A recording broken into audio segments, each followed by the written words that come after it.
about basketball in the 80s, man. Let's go. I'm very excited for this video, man. It was highly requested. And also, if you're not subscribed, come on, man. Subscribe to the channel. You got to, bro. A lot of y'all watch the video. It's about like 80% of y'all watch the videos. Y'all like, comment, and do all the good stuff, but y'all don't subscribe to the channel, man. Come on, you gotta subscribe, bro. So you can watch more of the videos. You have a connection. I can keep talking to y'all. You keep talking to me. Whoop the whoop. Y'all get it. Let's get right into this video.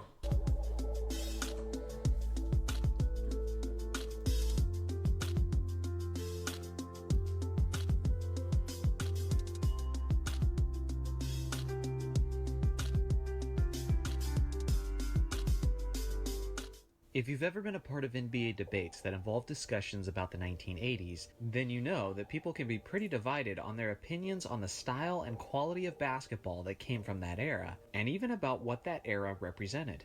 As someone who loves that era of NBA basketball and who has personally watched hundreds of hours throughout my life of it, I feel like I can offer a bit of clarification on how people can accurately view this decade. I want to start by tackling several aspects about the decade and talk about what's true, what isn't true, and what you might have not known. First, we'll start with one of the most argued over topics, defense. The current perception of 80s defense depends on who you ask. If you ask a fan from an older generation, more often than not, they're going to tell you that defense was greater at that time, that back then, they played grown man defense. They would always punish each other physically back then, and nowadays, they can barely even touch each other. This is their narrative. But if you ask a lot of younger fans, they don't have to deal with the nostalgia bias, but they also have the disadvantage of not actually watching those games. Those younger fans will say things like defense was less advanced back then, and that it was easier to score and not as physical as advertised. There's even compilation videos on YouTube of bad defense from the 80s, where guys are given little resistance and minimal hustle and effort is on display. So what gives? You've got two different groups saying totally opposite things about a specific decade.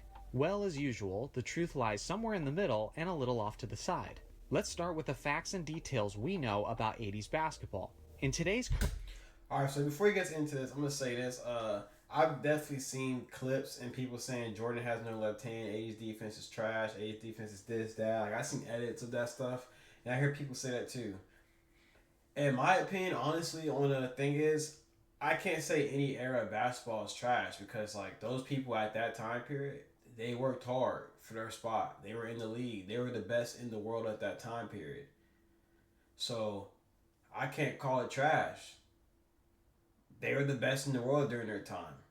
And a lot of things I also learned, too, they were very restricted. I feel like the 80s and 90s are very restricted, too, a little bit when it comes to rules. But I can't call no NBA player trash, really. The only type of era I really call trash, bro, is when I was seeing Wilt Chamberlain playing against actual plumbers.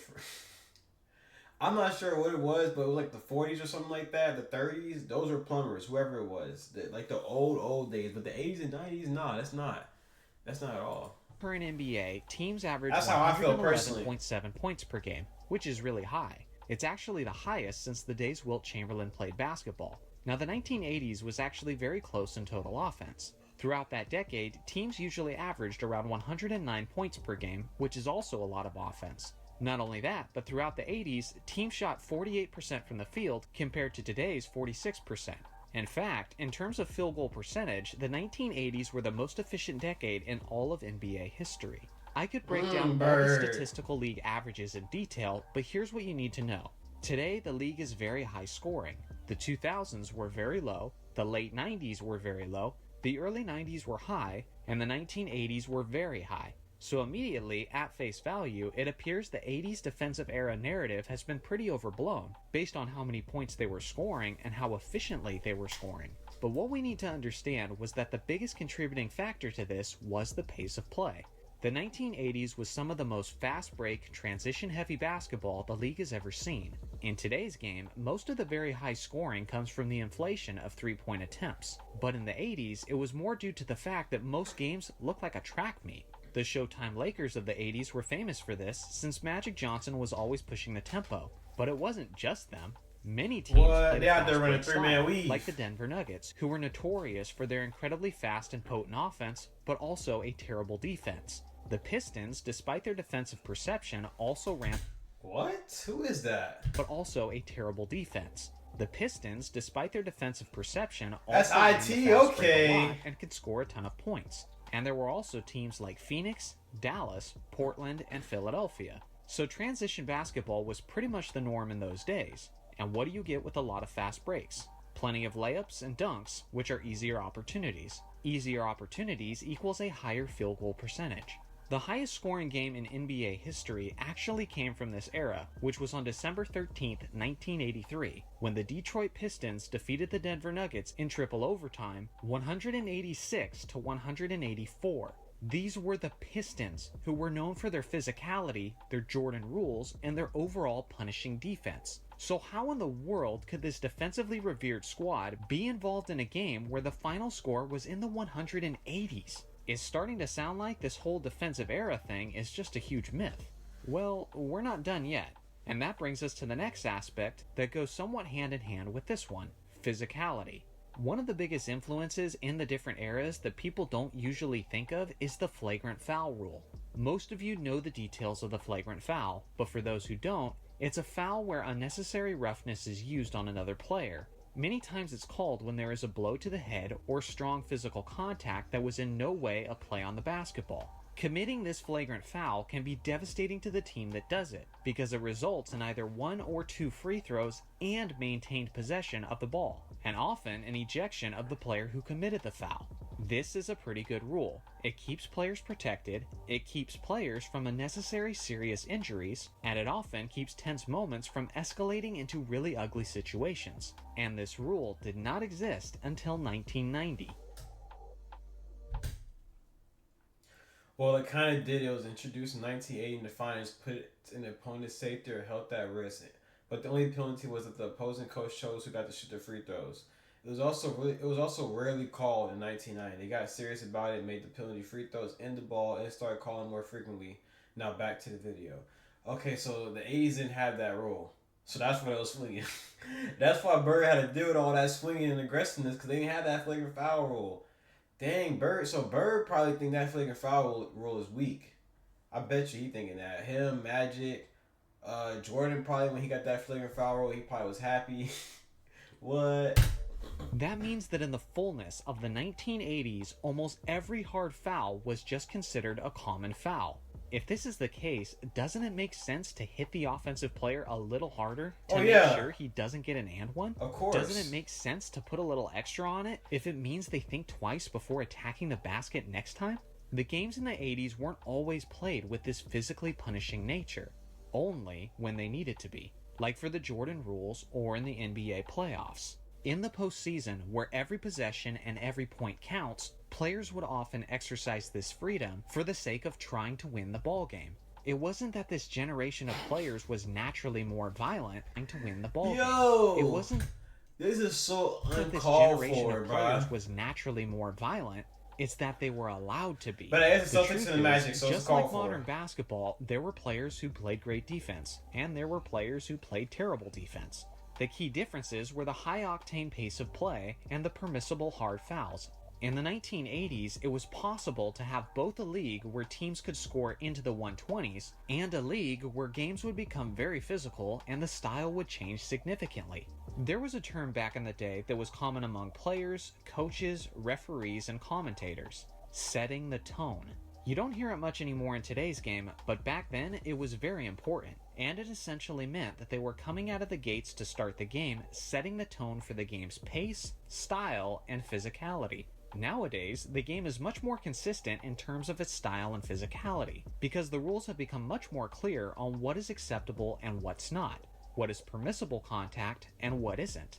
In the 80s, it was easier for players to control the game and more difficult for the referees to control the game, because pretty much anything goes. For example, it was common for teams like the Celtics and Pistons to be even more physical in matchups with the Lakers, trying to take them out of their finesse style of basketball. They came out of the gates, setting the tone, and oftentimes, it worked. The next aspect is athleticism. You've heard it, and I've heard it. The idea that players back then were slower, weaker, and smaller than modern day athletes. I think that's very stupid. I'm not gonna lie. I hear people say that. I don't think you could ever say what. I feel like that part's stupid. Like the athleticism part about people being more athletic then and now. It's the same. It really is the same, bro, to be honest. Is it somewhat accurate? Probably. Is it also grossly exaggerated? Probably that too. In the past 10 years of modern NBA basketball, the average height of the NBA player is 6 foot 7 inches tall and weighs 220.7 pounds. In the 10 years of the 1980s, the average height was also 6 foot 7 inches tall and the average weight was 207 pounds. So although they stood just as tall side to side to one another, the major difference was the weight of the players at nearly 14 pounds less. Simply put, this difference was usually made up of muscle mass. Modern players have an advantage with modern training methods, eating habits, and fitness routines. Guys in the 80s were simply skinnier, but many of them were still very athletic and had lean muscle. They just overall looked a little less physically imposing than today's players. This has partially led some newer fans to criticize this era when they're looking at some of the most non-threatening and least athletic players of the 80s. That's funny. They'll say things like the league was packed with part-time plumbers and accountants. I hate it when people say this though, because it's easy to take small samples and condemn an entire era for it. It's almost like when people think of the state of athleticism in 2020, they automatically think of Giannis. And when they think of the state of athleticism in the 90s, they think of Jeff Hornacek. The problem with that is that it's erring on an extreme example and That's isn't funny, a proper bro. survey of the He's not athleticism lying, of the though. league as a whole at that time. Want another example? Picture 20 years from now. People are hating on LeBron James, saying he didn't play in a strong era of real athleticism, and here's their future arguments. How strong is LeBron's era in 2016 when he lost the MVP race to a guy who struggles to dunk a basketball? How strong could that era have been when one of the best players in the league was someone who was consistently overweight? In LeBron's era, he played against plumbers like J.J. Redick and Kelly Olynyk. How weak were the athletes in LeBron's era if a guy who was only 5 foot 9 inches tall could average nearly 30 points per game? Don't you guys see how ridiculous and biased these statements are? Yeah, Although many of the statements are true bit. to an extent, they're cherry-picking Stop. details and acting as if it's the complete picture. They're completely lacking context, but statements like these are usually just emotionally motivated agendas in order to build a negative narrative about a player that they don't like as much as their favorite player. People do this all the time with the 1980s. But when you look around the league in that era as a whole, you see guys who were incredible athletes like Dominique Wilkins, Kenny Skywalker, Michael Jordan, Daryl Dawkins, Charles Barkley, Gerald Wilkins, Julius Erving, Sean Kemp, Xavier McDaniel, Gerald Wilkins, Julius Erving, Sean Kemp, That's nasty, Xavier Kemp. McDaniel, Hakeem Olajuwon, Karl Malone, James Worthy, Tom Chambers, Daryl Griffith, David Thompson, Karl Malone, What? James Worthy, Tom Chambers.